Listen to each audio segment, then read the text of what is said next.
চলছেটা কি রাজ্য জুড়ে? দিনের পর দিন আইনের শাসন রীতিমতো অপ্রাসঙ্গিক হয়ে পড়ছে গোটা রাজ্যের শহর থেকে প্রত্যন্ত এলাকায় প্রায় সর্বত্র, অথচ হেলদোল নেই প্রশাসনের। এবার একেবারে শহরের উপকণ্ঠের জিবিবাজার এলাকা থেকে প্রায় এক সপ্তাহ যাবৎ নিখোঁজ এক দোকান কর্মী। অসহায় পরিবার, স্থানীয় থানা থেকে শুরু করে বাজার কমিটি বারবার দৌড়ঝাঁপ করছে, কিন্তু কোনো সুরাহা হচ্ছে না। পরিবারের লোকজনেরা সরাসরি অভিযোগ করছে তাদের কাছে তথ্য প্রমাণ রয়েছে দোকান মালিকই খুন করেছে পরিকল্পনা করে। যদিও প্রকাশ্য রাজপথে অসহায় মায়ের আকাশ ভারী করা কান্না আপাতত কোনো প্রভাব বিস্তার করতে পারেনি। এখানে উল্লেখ করা প্রয়োজন, রাজধানীর জিবিবাজার এলাকায় গত 31শে জানুয়ারির পর থেকে এক দোকান কর্মী নিখোঁজ। মোবাইলের দোকানে কর্মরত তরুণ এই যুবকের চাঞ্চল্যজনকভাবে নিখোঁজ হয়ে যাওয়ার পরিপ্রেক্ষিতে সংশ্লিষ্ট যুবকের পরিবারের তরফ থেকে অভিযোগের তীর দোকান মালিকের দিকে। অভিযোগ, দোকান মালিক অন্যায়ভাবে তাকে মারধর করার পর মেরে ফেলেছে। সংশ্লিষ্ট দোকান মালিক পার্থ সাহার শাস্তির দাবিতে নিখোঁজ পরিবারের সদস্যরা সুর চড়া করছেন। একই দাবিতে কোনো সময় তারা থানার দ্বারস্থ হচ্ছেন, আবার বাজার কমিটির কাছেও যাচ্ছেন, কিন্তু কোনোখানেই সদুত্তর পাচ্ছেন না। অভিযোগ কিন্তু এমনটাই। রাহুল আচার্য নামের এই যুবক দীর্ঘ 5 বছর ধরেই পার্থ সাহার দোকানে দোকান কর্মচারী হিসেবে নিয়োজিত, এমনটাই জানা গেছে। এখন দেখার বিষয় পুলিশ এই বিষয়ে কতটুকু কি করতে পারে। Bureau report, Tripura news Bangla. আমার বুথে 5 বছর ধরে দোকান থাকে। আমার বুথে 4টার সময় ডেলি সাড়ে ভাত খাই। এদিন আমার বুথে 4টা বাজে, 5টা বাজে, 6টা বাজে আমার বুথে বাই তাই না। তখন আমরা বুন পাতাছি, যাইতে বুন পাই না, সুইচ অফ। এরপরে আমরা বাড়িতে আসি, পাই না বুলারে। এরপরে একজনে বুন পাচ্ছে, আমরা বুলা কই দোকানে নাই। তখন দিয়ে আমরা বুলারে পাই না, খুঁজে পাই না, তারা দূরা গেছি। তখন তারা কইছে একটা বুলা পাইছিলাম। তখন আমরা চিন্তা করব আমার বুলার লেগা আমি তার বিচার চাই, আর কিছু চাই না। আমার বুলা যে আতক পাইলা যে তার দোকান আমি মরে যাবো কা, এই বিচার না করলে আমি মরে যাবো কা। আমি বুলার বিচার চাই।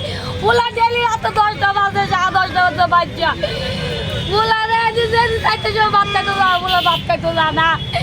আমি কিছু চাই না, আমার বুলার বিচারটা চাই।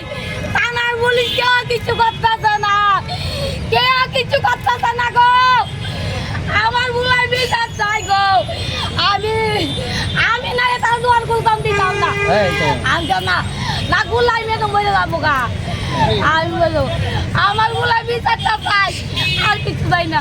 আমার বুলা ডেলি যাচ্ছিল বাড়তে তো আর যা বাচ্চা দমে 5টা 4টা বাজে বাড়তে তো যা। তো আপনার অভিযোগটা কার বিরুদ্ধে? মালিক পার্থ সাহা। একটু যদি আমরা জানাই তো বলে আমরা বুলা যদি অন্যায় করে থাকে তাহলে মা বাবা আছে, মা বাবার কাছে বিচার করতো। না কইলে আমার বুলারে কই নিয়ে মারলো। আমরা এটা চাই, আমরা বুলা 2 সাল আমরা মা বাবা গার্জেন আছি। তুই বাড়ি চিনস, তুই আমরা সব চিনস, তাহলে তুই একটা লোক হইলে বাড়াইতে বলে তার অন্যায় করছে, তার বুলা গার্জেন ডাকান না ডাকাইয়া আমার বুলারে এতদিন সারাদিন গেলে আমার বুলারে বাইক দিয়ে এলো না, বাড়াইলো না।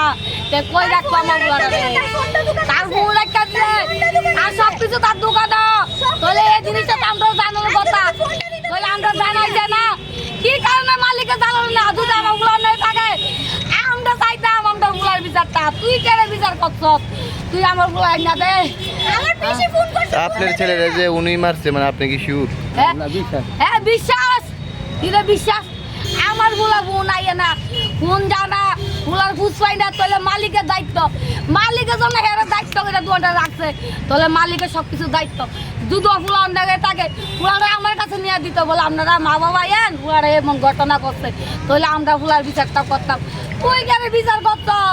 তুই কিনা করতো আমার ফুলারে? আমি এটাই চাই, আর কিচ্ছু চাই না। আমার ফুলা যে করতো তার বিচারটা আমি যাবো, আর কিছু লাগতো না। আমি চাই না। মারছে যে এটা মানে আপনারা কেমনে বুঝছেন? ভিডিও আছে, সিসি ক্যামেরা টামেরা সব আছে। আরে আমি শাস্তি উদ্ধার দিছে 3 ঘন্টা। আরে 3 গায়ের মো সাক্ষী আমার কাছে আছে। বাবা